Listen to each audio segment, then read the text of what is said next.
80 शब्द प्रति minute dictation start करते हैं 5 सेकंड बाद।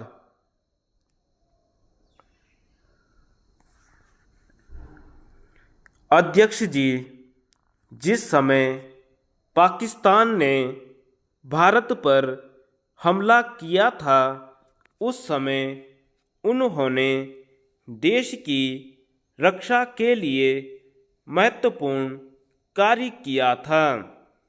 इसके साथ ही मैं मंत्री महोदय को यह भी स्मरण दिलाना चाहता हूँ कि शायद उन्होंने इस पर ध्यान नहीं दिया कि इस बार जो राष्ट्रीय पुरस्कार मिले हैं उनमें रेलवे प्रशासन को केवल 2 ही प्राप्त हुए हैं, जबकि मैं ऐसा मानता हूँ कि हमारी सेना के बाद अगर किसी ने युद्ध काल में सराहनीय कार्य किया है तो वह रेलवे प्रशासन अथवा रेलवे कर्मचारी और अधिकारी हैं।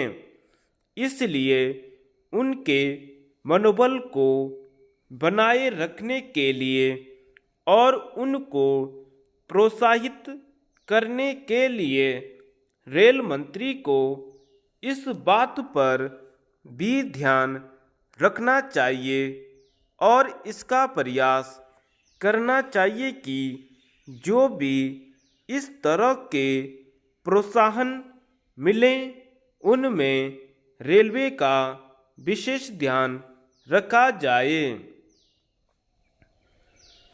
रेल मंत्री महोदय ने अपने वक्तव्य में भी रेलवे कर्मचारियों की प्रशंसा की है या उनको प्रोत्साहन दिलाया है, लेकिन यह प्रोत्साहन शांति काल में भी बना रहना चाहिए।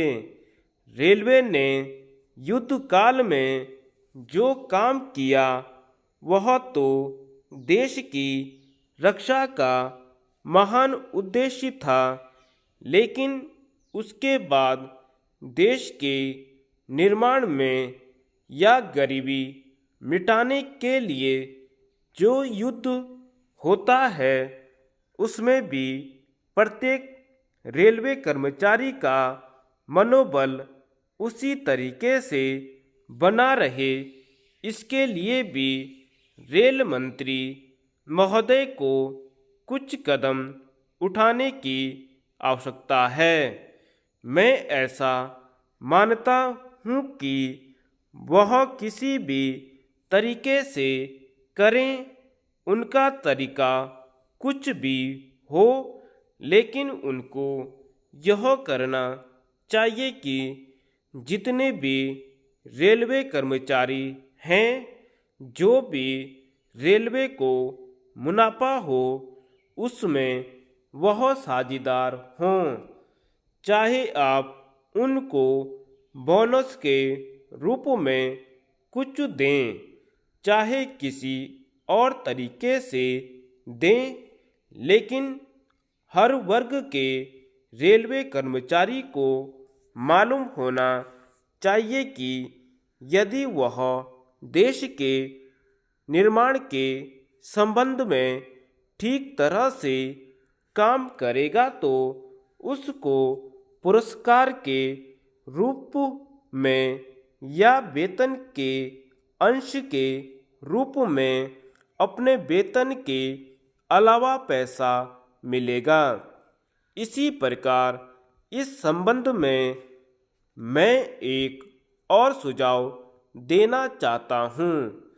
स्वतंत्रता के बाद रेल प्रशासन भारत सरकार का प्रशासन हो गया, लेकिन यह लोकसभा एक विशेष उद्देश्य को लेकर चुनी गई है। यह उस कार्यक्रम का एक नमूना ही है गांधी जी ने जीवन के सभी पहलुओं पर प्रकाश डाला था। धन को वे संयम से व्यय करने के हक में थे। धन्यवाद।